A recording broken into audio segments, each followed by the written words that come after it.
In this video, I'm going to show you how to set up your essay paper in MLA style within the newest version of Word. Start by setting your font up correctly. You can use Times New Roman, Arial, or Calibri, and the font size should be 12.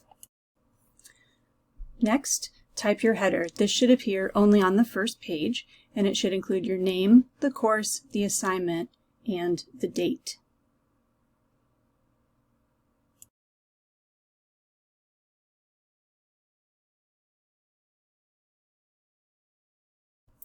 After your header, hit Enter, change the alignment to center, and type the title of your essay.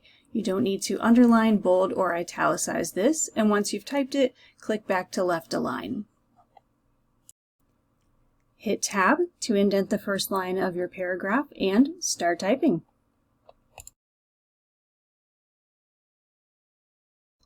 You'll also want to set up a running header. To do this, start by double-clicking toward the top of the document.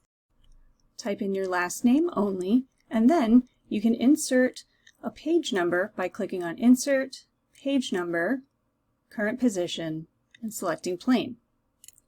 Then just make sure that the font and size matches the rest of your paper. Double-click lower down when you're done, and this will allow your running header to show on each page in the correct spot with the correct page number without any additional work on your part. To place your works cited page on a page of its own, go down and put your cursor below your last sentence, then click on Insert, Pages, and Page Break. You'll see that the cursor pops down to the top of the next page. Center the line, type Works Cited, no underlining or bold, and then switch the alignment back to left. From there, type up your citations. Keep the text plain and only hit Enter once you reach the end of a citation. Here I am making all the publication titles italic. Then, to put it in hanging indent formatting, just select All Citations. Click this little button to open up the Paragraph Style menu.